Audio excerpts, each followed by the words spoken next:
Boa noite, irmãos. Paz do Senhor a todos. Amém? Muito bem. Vamos abrir a palavra do Senhor. Eu quero que você abra a palavra do Senhor, primeiramente no Salmo 73. Nós vamos hoje falar a respeito de um tema que a Bíblia fala, né? Não sou eu que falo, a Bíblia está falando sobre a questão daqueles que prosperam, crescem, se desenvolvem, mas não temem ao Senhor.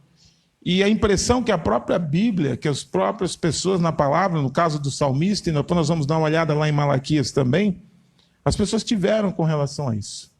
Nós precisamos tratar esse assunto. Todo o assunto, como dizia o falecido pastor Lloyd Jones, por mais difícil que seja um assunto para ser tratado, todo ele tem que ser tratado à luz da palavra de Deus. É Deus que tem que nos dizer como seguir e como viver nesse mundo que nós estamos vivendo hoje. Eu peço que você abra no Salmo 73, nós vamos fazer a leitura de todo o Salmo, um Salmo muito lindo, e que fala a respeito do salmista, das pessoas que não servem a Deus, mas principalmente fala da soberania do nosso Deus, de quem é Deus e do que Ele tem a nos dizer. Vamos ler. Nos diz assim a palavra de Deus no Salmo 73. Certamente Deus é bom para Israel, para os puros de coração. Quanto a mim, os meus pés quase tropeçaram, por pouco não escorreguei. Pois tive inveja dos arrogantes quando vi a prosperidade desses ímpios. Eles não passam por sofrimentos e têm o corpo saudável e forte. Então, estão livres dos fardos de todos, não são atingidos por doenças como os outros homens. Por isso o orgulho lhes serve de colar, e eles se vestem de violência. Do seu interior brota a maldade, e da sua mente transborda maquinações. Eles zombam e falam com más intenções, em sua arrogância ameaçam com opressão, com a boca arrogam a si os céus, e com a língua se apossam da terra.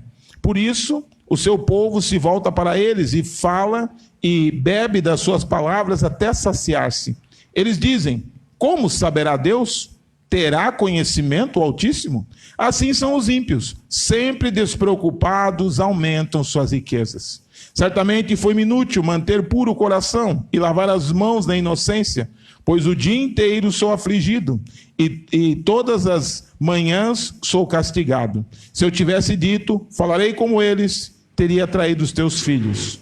Quando tentei entender tudo isso, achei muito difícil para mim, até que entrei no santuário de Deus. E então compreendi o destino dos ímpios. Certamente os põe em terreno escorregadio e os fazes cair na ruína.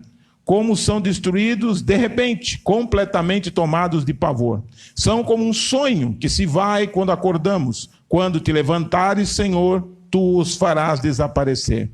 Quando o meu coração estava amargurado e no íntimo eu senti inveja, agi como insensato e ignorante. Minha atitude para contigo era de um animal irracional. Contudo, sempre estou contigo. Tomas a minha mão direita e me sustens. Tu me diriges com o teu conselho, e depois me receberás com honras. A quem tenho nos céus senão a ti? E na terra, nada mais desejo além de estar junto a ti. O meu corpo e o meu coração poderão fraquejar, mas Deus é a força do meu coração e a minha herança para sempre. Os que te abandonam, sem dúvida perecerão. Tu destróis todos os infiéis. Mas, para mim, bom é estar perto de Deus. Fiz do soberano Senhor o meu refúgio. Proclamarei todos os teus feitos. Amém? Vamos abrir agora, reserve esse texto aí, e vamos lá no texto de Malaquias.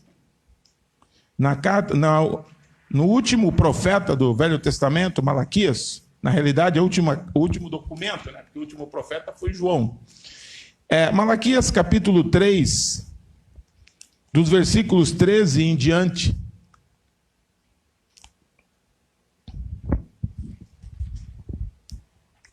Malaquias 3, versículos 13 em diante. Diz assim: vocês têm dito palavras duras contra mim, diz o Senhor, E ainda assim perguntam: o que temos falado contra ti? Vocês dizem: é inútil servir a Deus. O que ganhamos quando obedecemos aos seus preceitos e ficamos nos lamentando diante do Senhor dos Exércitos? Por isso, agora consideramos felizes os arrogantes, pois tanto prosperam os que praticam o mal, como escapam ilesos os que desafiam a Deus. Depois, aqueles que temiam o Senhor conversavam uns com os outros, e o Senhor os ouviu com atenção. Foi escrito num livro como memorial da sua presença acerca dos que temiam o Senhor e honravam o seu nome. No dia em que eu agir, diz o Senhor dos Exércitos, eles serão o meu tesouro pessoal. Eu terei compaixão deles como um pai tem compaixão do filho que lhe obedece. Então vocês verão novamente a diferença entre o justo e o ímpio, entre os que servem a Deus e os que não servem. Pois certamente vem o dia, ardente como uma fornalha. Todos os arrogantes e todos os malfeitores serão como palha, e aquele dia que está chegando ateará fogo neles. Diz o Senhor dos Exércitos: não sobrará raiz ou galho algum, mas para vocês que reverenciam o meu nome, o sol da justiça se levantará, trazendo cura em suas asas. E vocês sairão e saltarão como bezerros soltos do curral. Depois esmagarão os ímpios, que serão como pó sob as solas dos seus pés, no dia em que eu agir, diz o Senhor dos Exércitos. Palavra de salvação, palavra de Deus, transformadora para as nossas vidas. Vamos orar. Querido e amado Deus, eu quero te agradecer, ó Deus, por este momento, que nós possamos, ó Deus, pelo Espírito Santo, entender a tua palavra em nome de Jesus. Amém.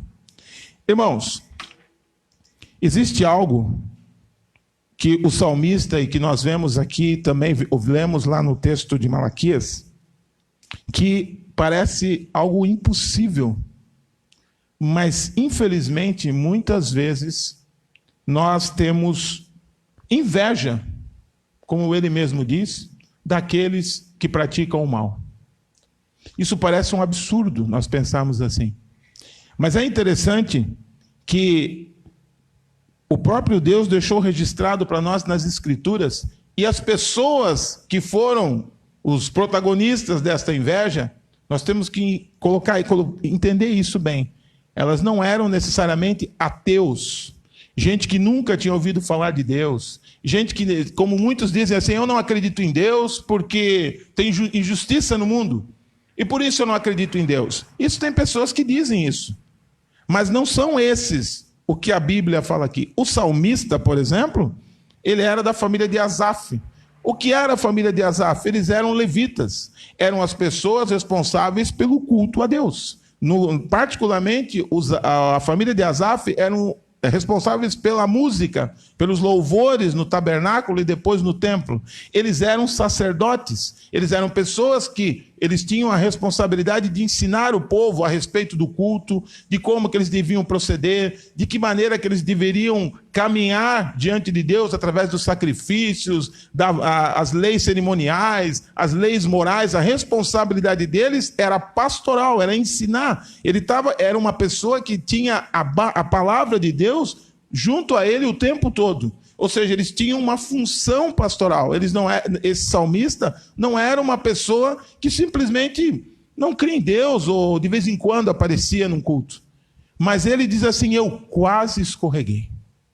Aí quando nós vamos ver lá, o povo de Israel eram os descendentes de Abraão, que tinham vindo da Babilônia e que estavam se restabelecendo na terra de Israel, depois do Senhor ter os trazido de volta. E eles também tiveram uma crise diante de Deus, porque viram os outros povos, os medo-persas, crescendo, e eles disseram: Deus só privilegia os maus? Então nós estamos falando, em primeiro lugar, não é de gente ateu, gente que não quer saber de Deus. Foram pessoas que serviam a Deus, igual a mim e a você, e que tiveram uma crise. E como toda crise espiritual, a primeira vítima nossa é o próprio Deus. Você pode ver que mesmo o salmista aqui, quando ele fala dos arrogantes, o que é que ele diz num determinado momento? Em vão purifiquei o meu coração, em vão limpei as minhas mãos. O que é que ele está dizendo? Estou servindo a Deus de bobeira. Ele não disse assim, poxa vida, esses camaradas são saudáveis, são bonitos, têm uma boa vida, Deus dá tanta coisa para eles são pecadores e são maus. É essa a conclusão que eu chego? Não. Eles têm uma vida boa, eles são bonitinhos, eles são bem arrumados, Deus não me prestigia. Lá no povo de Israel disseram, ora, os maus estão bem e nós estamos aqui quebrados. Deus é culpado. Primeira coisa. Segundo lugar, quando nós olhamos o Salmo e nós olhamos para Israel, nós vemos que isso tanto pode atingir uma pessoa, um único, como pode atingir toda uma comunidade. A descrença, a desqualificação da pessoa do Senhor, tanto pode atingir uma pessoa, às vezes por um motivo pessoal, às vezes você fica decepcionado por alguma coisa que aconteceu com você. Mas isso também pode atingir um país, pode atingir as pessoas. O Brasil é um país que tem muitos crentes, mas para nós nos tornarmos um povo cético com relação ao Evangelho, rápido. É muito rápido. Israel, em menos de 100 anos, depois de voltar para a Babilônia, já estavam tornando Deus, relativizando o culto. Já não queriam mais nada com Deus. Tanto que você lê o livro de Malaquias, você vai ver que o povo já não queria mais nada, o sacerdote não queria mais nada, o povo levava qualquer tipo de oferta, já estavam roubando a Deus, porque já estavam achando que isso aí é perca de tempo. Não fazia muito tempo. Então, irmãos, isso significa que isso pode atingir muita gente. Então, atinge desde uma pessoa, isso pode ser desde atingir uma pessoa, um membro de uma igreja, como pode atingir uma igreja inteira. Você diz, mas isso é impossível, irmão. Como é que eu vou participar de um culto e não vou servir a Deus? Nós podemos simplesmente relativizar o relacionamento com Deus. Eu venho porque me convém. E eu vou relativizando o relacionamento com Deus. Naquilo que me convém, eu gosto de Deus. No que não me convém, eu não gosto. E eu vou levando, vou empurrando com a barriga. Outra coisa importante, esse tipo de mal, ele é atemporal. Dos dias do salmista aos dias de Malaquias, passaram-se séculos. Mas tanto naquela época dos salmistas, que provavelmente era na época dos reis, ali quando o povo de Israel estava bem estabilizado, lá nos dias de Malaquias, o mal era o mesmo. Todos, ou o salmista e o povo de Israel disseram, poxa vida, servir a Deus não é uma boa. Isso significa, irmãos, que este mal pode nos atingir hoje. Não é uma coisa que ficou lá atrás, que ficou lá no Velho Testamento. Não, mas Jesus veio. Agora o Espírito Santo desceu até nós. Nós podemos hoje nos tornar um povo cético. Você quer ver uma coisa, irmãos? Nós temos coisas assim, claro que eu vou falar de coisas maiores. Pensa bem. A segunda nação mais rica do mundo não é cristã. A primeira é considerada a primeira potência mundial, os Estados Unidos. A segunda é a China. Um dos países que mais persegue crentes no mundo. Os crentes lá vivem horrores há décadas, há muito mais de 50 anos. Mas hoje eles são a segunda nação mais rica da Terra. E estão chegando próximo dos Estados Unidos, em alguns lugares já estão cutucando as costas dos americanos. Por isso que eles estão meio assim. Os países que produzem petróleo, que são muito ricos, a maioria não são cristãos. São muçulmanos ou são nada. E mesmo onde o evangelho é livre, como na Austrália, por exemplo, no Canadá, no próprio Estados Unidos, na Europa, a quantidade de pessoas que frequentam templos é desse tamanho. Você sabia que o Brasil é o país do mundo onde mais as pessoas frequentam locais de culto? Nós somos os campeões. Ninguém no mundo frequenta mais igreja do que o brasileiro. Ninguém, nem norte-americano, que às vezes o pessoal olha lá para os Estados Unidos, meu Deus, os Estados Unidos não é o país que mais se frequenta igrejas no mundo, é no Brasil. Aqui nós somos os campeões em frequentar templos, cultos, atividades religiosas. Ninguém no mundo faz isso. Só que nós somos a 8ª economia do mundo, em termos de educação nós estamos lá em 30º, não sei o quê. Em índice de desenvolvimento humano, estamos lá junto com Botsuana, com países que passam por guerras, por sofrimentos, que não tem nem terra para plantar. Nós estamos lá. Aí as pessoas podem dizer, poxa, mas o que é que isso tem a ver comigo? Isso muitas vezes não tem nada a ver de forma direta. Mas indiretamente, quando vem o desemprego, quando vem as dificuldades, quando vem algumas coisas, nós pensamos, será que realmente vale a pena a gente servir a Deus? Sendo que a gente faz, ora, vai. E parece que os outros que não fazem nada disso, o cara lá, o sueco lá, vai uma vez por ano na igreja, é milionário. E eu estou aqui. Nós começamos a colocar Deus em xeque. E aí vem a pergunta, por que nós não podemos pensar desse jeito? A primeira resposta, porque Deus, na realidade, nem nos Salmos e nem em Malaquias, ele veio e disse assim, olha pessoal, eu quero explicar para vocês por que eu deixo todo mundo vivendo bem. A resposta nós temos em Jesus, lá no Novo Testamento, no Sermão do Monte. Jesus disse assim, o Pai é perfeito em amor, permite que a sua chuva caia sobre bons e maus e que o seu sol nasça sobre os que praticam o bem e os que praticam o mal. O amor de Deus é imenso sobre as pessoas e Ele quer que todo mundo tenha condições de viver sobre a terra que Ele criou. Isso é uma decisão dEle, né? Mas aqui Ele não explica. Mas Ele chama a atenção do salmista a respeito de uma coisa. Por que nós não podemos ter inveja da prosperidade do ímpio? Veja, o ter comida, o ter casa, essas coisas, isso Deus concede a todos, e isso nós não podemos ter inveja mesmo. Mas por que a Bíblia ele diz assim, eles falam contra Deus, quando diz que eles arrogam contra o céu, estão falando contra Deus. Como é que eles ainda falam contra Deus? Como é que eles ainda blasfemam contra Deus? E Deus não faz nada. Aí o que o salmista saiu daquela situação, chegou na presença de Deus, e aí Deus diz o seguinte para ele, certamente os pões em terreno escorregadio, e os fazes cair na ruína, como são destruídos de repente, completamente tomados de pavor. São como um sonho que se vai quando acordados. Quando te levantares, Senhor, tu os farás desaparecer. Irmãos, esse estilo de vida que o salmista fala aqui, ele começou lá no Éden, quando o homem e a mulher decidiram desobedecer a Deus. Isso aqui é o que a gente chama de um mundo sem Deus. Não é que Deus não está ali. As pessoas criaram uma sociedade onde Deus fica do lado de fora. É o que a Bíblia chama de mundanismo, o mundo. Essa forma de viver é uma forma que Deus rejeita para sempre. E a prova disso foi quando ele enviou Jesus. Porque Jesus falou para Nicodemos, porque Deus amou o mundo de tal maneira que enviou o seu Filho unigênito para que todo aquele que nele crê não pereça, mas tenha a vida eterna. Deus rejeitou para sempre esse tipo de forma de vida. Então não importa se é na época do salmista, se era na época de Malaquias ou se é hoje. Essa forma de viver, onde o ser humano toma para si as coisas de Deus, o nome disso é usurpar a Deus. Usurpar é tirar aquilo que não é teu. Você recebe por dádiva e você rouba. Foi o que o diabo fez quando ele recebeu a autoridade de Deus. Ele usurpou a autoridade de Deus e ainda queria ser igual a Deus. Então o ser humano, quando ele usurpa a autoridade de Deus, ele tenta tirar Deus de cena. Ele tenta criar uma sociedade sem Deus. Uma sociedade sem Deus é uma sociedade condenada para sempre. O que o Senhor falou para o salmista, e por isso que o salmista foi impactado. Isso aqui ele chamou a atenção do salmista, por isso que já no finalzinho ele diz assim, olha, se eu pensasse assim, trairia os teus filhos. Deus já começou a falar com ele.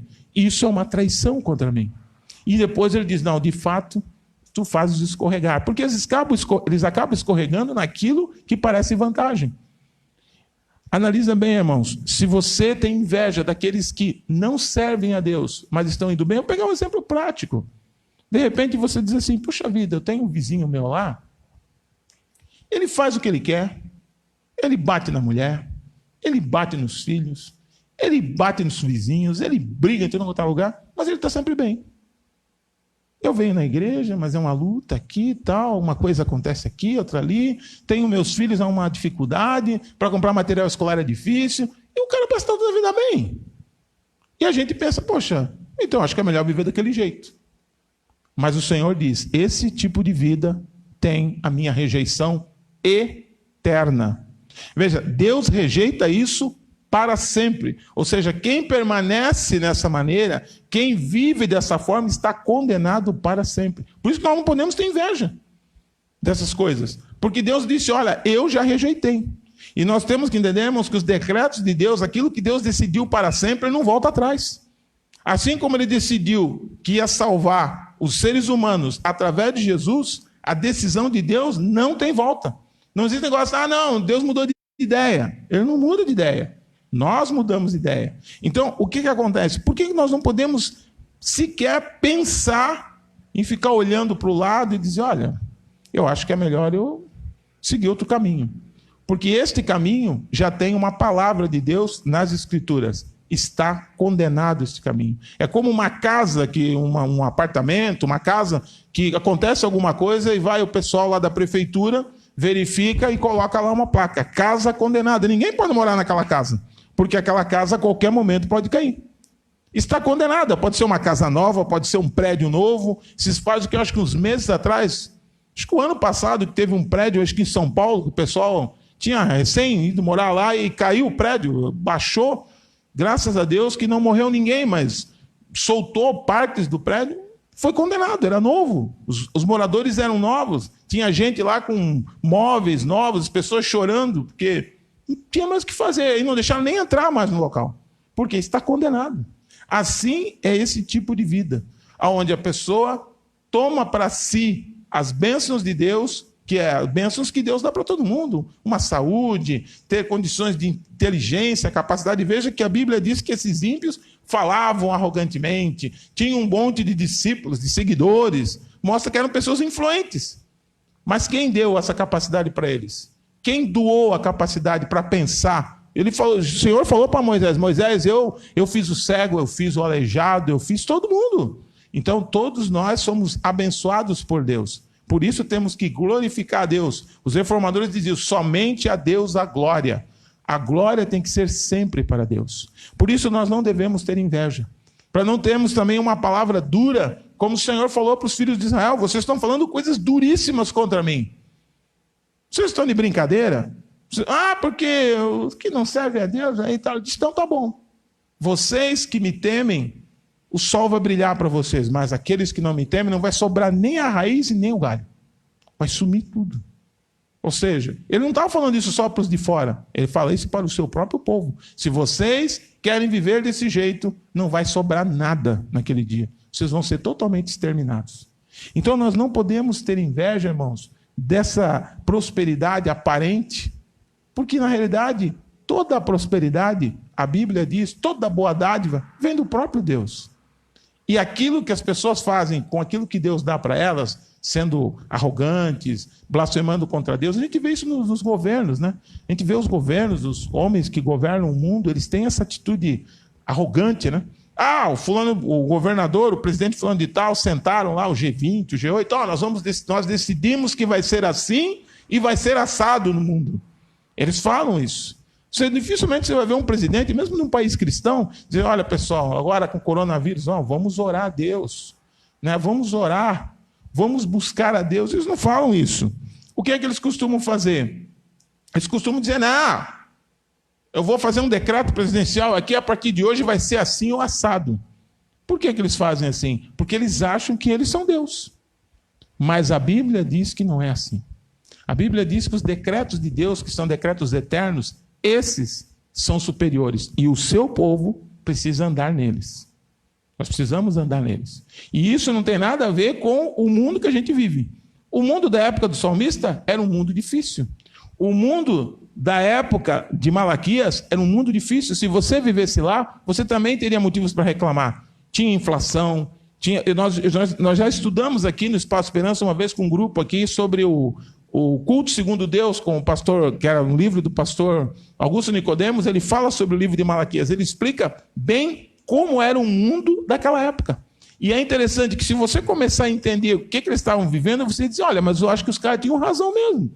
Porque eles passavam por muitas dificuldades, mas o Senhor disse, não, vocês não têm razão. Vocês estão bem enganados. Porque o que havia no coração deles era a rebelião contra Deus. Eles não estavam reclamando, dizendo, Deus, nos ajuda. Olha o que está acontecendo aí, que esse povo aí da Medo-Pérsia estão cobrando. Não, eles diziam, não, Deus, tu é culpado de nós estarmos nessa situação. Eles diziam, não, eu não sou culpado. Foram vocês, os antepassados de vocês, que pecaram contra mim o tempo todo. E agora estão reclamando do quê? Então nós temos que entender, irmãos, que nós não podemos ter, nem deveríamos pensar, mas infelizmente nós pensamos. E não adianta a gente dizer que ninguém pensa. Nós pensamos. Às vezes a gente olha para o lado, olha para o outro e diz, olha, eu acho que esse negócio de igreja aí é conversa para boi dormir. Todo Todo mundo que está aí vivendo no mundo aí do jeito que quer, está vivendo bem. Então eu vou viver também. Só que, infelizmente, o fim é trágico. Uma outra questão importante: por que não podemos ter inveja das pessoas que não servem a Deus? Porque o nosso Deus é um Deus que quer salvar. Ele é um Deus salvador. Mas por que tem a ver a salvação com não ter inveja? Deus nos tirou exatamente desse mundo caído que essas pessoas vivem. Não se esqueça, irmãos, diz aqui no texto que aquelas pessoas ímpias, elas falavam e tinham seguidores. Tinham outros que seguiam. Talvez um desses outros pode ser eu e pode ser você, que vivia fora do caminho de Deus. Quando nós estávamos fora, nós também éramos assim. Nós éramos arrogantes, nós éramos prepotentes, nós blasfemávamos contra Deus. Quantas vezes a gente blasfemou contra Deus e nem lembra mais? Quantas vezes, não, eu mando na minha vida, quem manda aqui sou eu sou o Senhor da minha vida. Mesmo que não com palavras, mas na nossa mente. Eu decido o que eu faço na minha vida. E o Senhor veio exatamente através de Jesus para nos salvar deste mundo caído. Ele é um Deus que salva. Ele quer nos salvar. Mas ele quer nos salvar do quê? Nos salvar exatamente desse mundo que está caído. E se continuarmos nele, nós estamos negando a salvação que Deus nos deu através de Jesus. Não podemos ter inveja porque ele nos resgatou do mundo para sermos um povo novo, diferenciado. Se ele quisesse nos deixar lá no pecado, deixava lá e pronto. Não precisava trazer a gente para cá para depois nós ficarmos com raiva dele. Podia nos deixar lá. Nós amamos viver no pecado. O ser humano gosta de pecar. O ser humano peca não é porque é inocente, peca porque ele tem o desejo de fazer o mal. Então, ele podia nos deixar lá, mas ele nos trouxe para o outro lado. E o que o salmista nos fala aqui é muito interessante. Eu quero que você acompanhe a partir do versículo 21, o que ele fala, como ele mostra Deus como Senhor, como Salvador. Do Salmo 73, ele diz o seguinte: quando o meu coração estava amargurado e no íntimo senti inveja, agi como insensato e ignorante. Minha atitude para contigo era de um animal irracional. Ele começa a confessar. Contudo, sempre estou contigo.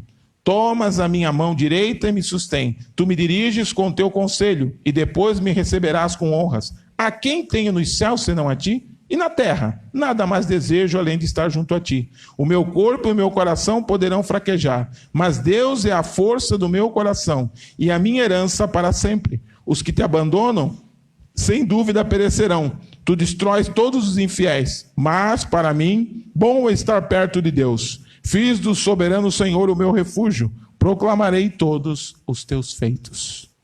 Irmãos, o nosso Deus é um Deus que salva. E foi isso que ele foi impactado. O Senhor disse: olha, eu sou o teu salvador, eu sou o teu refúgio. Os filhos de Israel, os levitas, eles não tinham propriedades, eles não tinham terras. E a Bíblia diz que o Senhor falou para eles lá no Velho Testamento: olha, os levitas não possuirão terras, eu serei a herança deles. Quando ele diz aqui, tu és a minha herança, ele está falando aquilo que é próprio daquela comunidade, daquele grupo de levitas. Ele lembrou disso. O Senhor disse: olha, eu sou a herança de vocês. Vocês não terão terra, vocês não vão ter propriedades, vocês pertencem a mim, eu vou ser a herança de você. Se vocês querem se orgulhar de alguma coisa, se orgulhem de pertencer a mim. Os levitas já eram uma visão daquilo que Deus, através de Jesus Cristo, quer fazer com todos nós. Se nós podemos dizer assim, o que nós podemos pensar sobre esse mundo?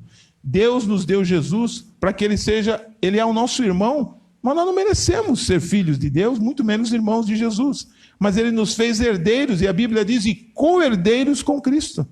Como que um Deus soberano vai fazer herdeiros, eu ou você ou qualquer outro? Nós somos tão maus, tão falhos, mas ele tem prazer em fazer isso. E a Bíblia diz que Deus tem prazer em salvar. Não é que Deus salva de cara amarrada. Deus salvou porque Jesus disse: pai, salva, né? Salva o Rafael, né? Poxa, vai, dá uma força para o Rafael. Aí Deus, vou salvar. Não, a Bíblia diz que Deus ama, tem prazer em fazer isso. É interessante que tem um outro texto em Malaquias, lá no capítulo 1, onde Deus fala a mesma coisa para Israel, você não precisa abrir. Onde ele fala a mesma coisa para Israel, para que Israel entenda. Capítulo 1 de Malaquias diz assim: uma advertência, a palavra do Senhor contra Israel por meio de Malaquias. Eu sempre os amei, diz o Senhor. Mas vocês perguntam: de que maneira nos amaste? Não era Esaú irmão de Jacó? Declara o Senhor. Todavia eu amei Jacó, mas rejeitei Esaú. Transformei suas montanhas em terras devastadas e as terras de sua herança em morada de chacais no deserto. Embora Edom afirme, fomos esmagados, mas reconstruiremos as ruínas, assim diz o Senhor dos Exércitos. Podem construir, mas eu demolirei. Eles serão chamados terra perversa, povo contra quem o Senhor está irado para sempre. Vocês verão isso com seus próprios olhos e exclamarão, grande é o Senhor, até mesmo além das fronteiras de Israel. O que o Senhor está falando através de Malaquias? Ele está enchendo a bolinha do povo de Israel, dizendo, olha, vocês são um povo maravilhoso e tal. Alguns tempo atrás eu vim aqui trazer uma palavra em Deuteronômio, e eu disse para os irmãos naquele dia o seguinte, nós temos que aprender com Deus a olhar para trás, para os nossos dias e para frente. Deus nos ensina a olhar para trás. Às vezes nós somos saudosistas demais. Olhar para trás, a gente olha com saudosismo e tal. Deus nos ensina a olhar da maneira certa. Ele está fazendo o povo de Israel olhar para trás e lembrar o seguinte, vamos parar para pensar, Jacó e Esaú eram irmãos. Jacó, que foi escolhido, ele era perfeito? Ele era um filho perfeito? Ele era um pai perfeito? Foi por isso que Deus escolheu Jacó? Ele era um filho obediente, não era mentiroso. Jacó só falava a verdade, era um cara corretinho, um filho perfeito. Ele gostava de casamento, ele casou 4 vezes, teve 4 esposas. Ele era um marido perfeito. Os filhos de Jacó eram todos homens perfeitos. Nem José, que a gente fala muito de José, era um homem perfeito. Eles todos eram pessoas falhas, cometiam falhas horríveis. Os filhos de Israel que saíram do Egito, a Bíblia diz que eles gemiam debaixo do sofrimento do faraó. O próprio Deus se compadeceu, falou para Moisés, Moisés, eu estou ouvindo o gemido do meu povo, sei como eles estão sofrendo. Mas aí quando eles chegaram lá, pertinho do Mar Vermelho, disseram para Moisés, ô Moisés, tinha cemitério lá no Egito, não? Aí atravessaram o Mar Vermelho, depois aquela festa lá na travessia do Mar Vermelho, beberam uma água. Ô Moisés, essa água está amarga. E andaram um pouquinho mais. Ô Moisés, cadê água? Cadê comida? E bababá, e bababá. E foram incomodando a Deus durante 40 anos no deserto. E entraram na terra prometida e incomodaram. E instituíram juízes e incomodaram. E tiveram os reis e continuaram incomodando e foram para a Babilônia. E o Senhor fala lá em Ezequiel, olha, eu vou tirar vocês daí, vocês estão envergonhando o meu nome. Em nenhum momento eles davam fôlego para Deus. Mas o Senhor disse, eu sempre os amei. O que é isso, irmão? Isso é uma decisão de Deus em salvar. Então nós não somos salvos porque somos bons. Por isso nós não podemos dizer para Deus, ô Deus, como é que fica aí? Por que o fulano lá que comete pecados tem uma vida boa? Por que eu não tenho? Porque eu não tenho o direito de falar nada para Deus. Porque Ele me salva, porque Ele quer me salvar. E porque Ele amou. Porque se Ele fosse levar para o lado da justiça pura e simples, o que Ele fazia? Abria uma grande boca na terra, pegava os seres humanos e tapava a terra e ficava Ele, Jesus, o Espírito Santo, mas ninguém, os anjos, hein? Pronto, acabou. Para quê? Os seres humanos são muito maus. Mas o que Ele diz? Eu amei vocês. Aí Ele usa um exemplo para eles olhar para trás e traz para eles naquele momento. Naquele momento, o Senhor estava falando sobre eles terem voltado para a terra, porque eles estavam reclamando. O irmão de vocês, Esaú, os edomitas, eles nunca mais vão ser um reino, um povo organizado. E se eles disserem que vão, eu destruo, porque eu decidi que eles são um povo que eu entrei em atrito com eles para sempre. Nunca mais voltaram, eles retornaram. Isso mostra, irmãos, que Deus ele é um Deus que ele toma decisões que nós não podemos simplesmente dizer assim, poxa vida, né? Pô, como é que pode o Senhor fazer isso comigo? Ele nos salvou porque Ele nos ama. Ele podia ter escolhido Esaú. Esaú era mais forte, Esaú era mais valente, Esaú era mais impetuoso, era amigo do pai dele. Isaac gostava mais de Esaú do que de Jacó. Esaú era um cara forte, sujeito bonitão, grandão, chamavam de Edom, de seio vermelho, peludo, cheio de força. Na época, isso era o bombado, o cara que fazia academia, era bonzão. E o Jacó... Mas Deus disse, olha, eu escolhi Jacó. Isso, irmãos, para nós, precisa ter um peso. Por que Deus te escolheu? Te escolheu porque você é bom? Eu lamento te dizer, não foi por causa disso. Porque se ele fosse fazer uma comparação, tem sempre outro que parece que é melhor do que a gente. A gente sempre acha assim, né? Sempre tem alguém melhor do que a gente. É porque nós somos bons? Ah, é porque Deus ficou com pena? Não, Deus não fica com pena. Ele não ficou com pena. Ele simplesmente amou. Ele simplesmente amou você. Ele te escolheu. Então nós não podemos duvidar da capacidade de Deus em nos preservar, em nos cuidar, porque ele podia ter escolhido qualquer outro. Ele podia ter escolhido uma outra pessoa para estar aqui. Nós podíamos estar aqui, outras pessoas podiam estar aqui nesse lugar, e nós podíamos estar aí no mundo, bebendo, nos prostituindo, fazendo o que a gente quisesse. Mas ele nos amou.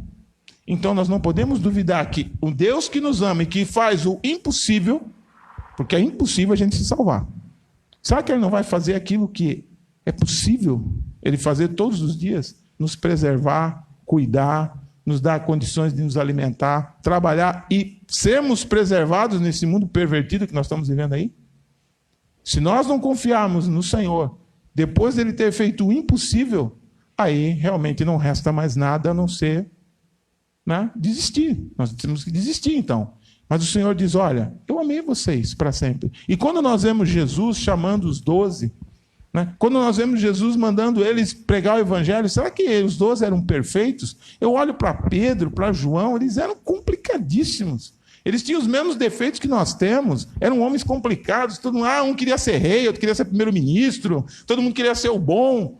Eles tinham problemas também. Eles não entendiam muita coisa. Jesus, mas vocês não entenderam ainda? Não entendi. Eles tinham dificuldades. Por que o Senhor os chamou? Porque os amou. O Senhor mesmo disse, eu escolhi vocês não me escolheram, eu escolhi vocês. E mando vocês para que vocês deem frutos. Eu gostei de vocês, eu amo vocês. A iniciativa de salvação é de Deus. Então nós precisamos valorizar isso. Agora, quando nós olhamos para o outro lado, nós estamos dizendo que o mundo salva mais, que o governador é mais importante, que o presidente é mais... Eles não são, eles são pessoas igual a nós. Igual a nós. Eles não têm poder para nos salvar. Infelizmente, às vezes, eles têm capacidade para nos destruir. O que a gente tem visto na humanidade hoje em dia, em pessoas que têm poder político, eles conseguem fazer muitas e muitas vítimas. Eu estava vendo um documentário esse tempo atrás chamado A Semente da Maldade, onde eles falam de uma série de pessoas que governaram o mundo em várias épocas. E é interessante que todas essas pessoas que eles mostraram, eles fizeram muitas vítimas. E começando pelo seu próprio povo. Alguns mataram milhões de pessoas. Ou seja, a responsabilidade deles foi incrível. Eles mataram milhões, matavam 10 milhões, 15 milhões, 20, 80 milhões. Faziam uma multidão de cadáveres. Agora, Jesus não fez isso. Jesus não veio no mundo e disse, tudo bem, então, primeiro mata os romanos. Não, a Bíblia diz que ele tomou o nosso lugar e pagou pelos nossos pecados e recebeu toda a ira de Deus contra os nossos pecados. E aí foi lá para os discípulos e disse, olha, agora vocês vão lá e pregam o evangelho a todo mundo. Se o Pilatos aceitar, está salvo. Se o Nero aceitar, estava salvo. Se o Calígula aceitar, está salvo. Isso é algo inimaginável. Então nós não podemos, diante de uma realidade dessas, duvidar que Deus pode nos preservar o emprego, ou que pode nos dar um outro local, ou que pode nos curar, que pode restaurar a nossa vida. Porque Ele fez aquilo que é impossível, salvar. Nós não podemos nos salvar. Então nós não podemos ter inveja daqueles que rejeitam a Deus. Porque os que rejeitam a Deus estão dizendo que tem algo mais importante. Quando a gente fala em anticristo, anticristo não se fala muito em antideus, mas muito em anticristo. Muita gente acha que anticristo é só dizer assim, é contra o Cristo. Anticristo é aquele que tenta tomar o lugar de Jesus. Quando nós colocamos a política ou qualquer outra coisa no lugar de Jesus, isso é o anticristo. Não significa que o anticristo não seja algo, não seja o próprio diabo. É evidente que ele age dessa maneira.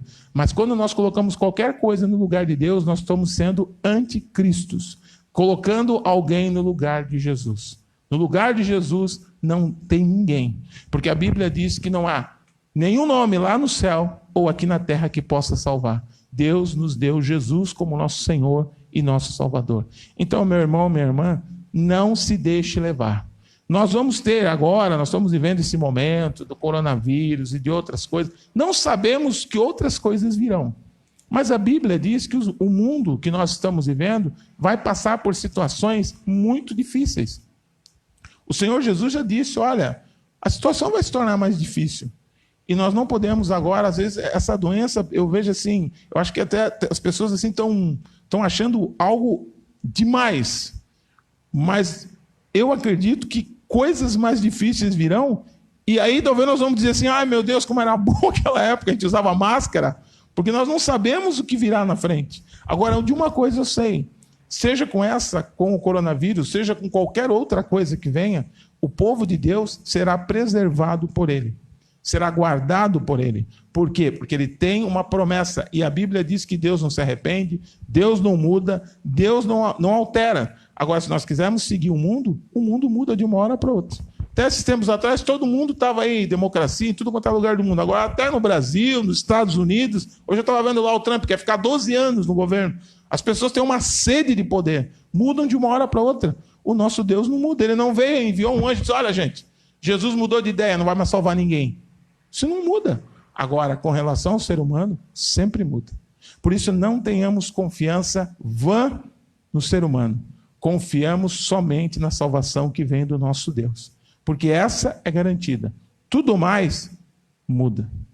Daqui amanhã, daqui o ano que vem, quando vier a vacina, tudo que nós estamos vivendo hoje, talvez já página virada. E o ser humano continua a sua caminhada. Agora, com relação a Deus, não. Isso continua de pé.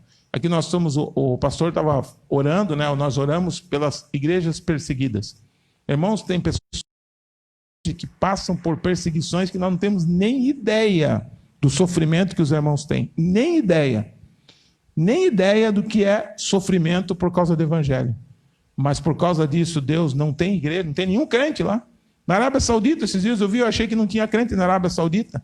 Na Arábia Saudita, as pessoas se reúnem escondidas, em grupinhos, em grupos pequenos, escondidos do governo, porque se descobrir, você morre. Você é morto, muitas vezes, em público. Os caras cortam a tua cabeça, arrancam o pescoço. Mas o pessoal se reúne. O Senhor continua investindo no seu povo. Nós não podemos perder isso de vista. Olharmos para o lado, olharmos para o mundo, estamos perdidos. Temos que olhar somente para o Senhor. Amém? Vamos orar ao nosso Deus e pedir graça nesse momento, porque, irmãos, não é brincadeira realmente que nós estamos vivendo. Estamos vivendo num mundo muito complicado. Eu entendo que o que nós estamos vivendo é o prelúdio de algo muito mais grave que vai acontecer lá no futuro. Mas que, seja o que for que acontecer, nós temos que estar prontos, porque o nosso Deus já está pronto. Ele já determinou coisas, ele já agiu em favor da sua igreja. Nós temos que simplesmente segui-lo para não perdermos o rumo, porque o nosso adversário também não perde a oportunidade de nos fazer seguir por caminhos alternativos, né, que nós achamos que são melhores. Querido e amado Deus, eu quero te louvar pela tua palavra. A orientação da tua palavra é simples e objetiva. Confiar no Senhor, acreditar naquilo que o Senhor falou. O Senhor já decidiu que aqueles que não querem viver de acordo com a tua vontade, aqueles que querem criar um mundo diferente do mundo, da realidade que o Senhor criou através de Jesus, estão fora. Ajuda-nos para que nós não vivamos deste jeito. Mas também, Pai, nos capacita como igreja a falar, como diz o salmista, a proclamar os teus feitos, falar da tua salvação, porque nós precisamos falar para que outros que estão vivendo desse jeito saiam dessa vida e possam vir e fazer parte do teu povo, da tua igreja, e crescer e abandonar essa maneira ruim de viver. Nós sabemos que isso nos afeta, porque nós somos humanos e somos pecadores também. Mas maior é a graça do Senhor do que qualquer coisa que venha acontecer conosco. Por isso nos ajuda, abençoa a vida dos nossos irmãos aqui. Não permita, ó Pai, que as pessoas se deixem levar pelos problemas do dia a dia, que eles possam crescer, que eles possam amadurecer, que o teu nome seja glorificado e seja exaltado, em nome de Jesus. Amém. Amém.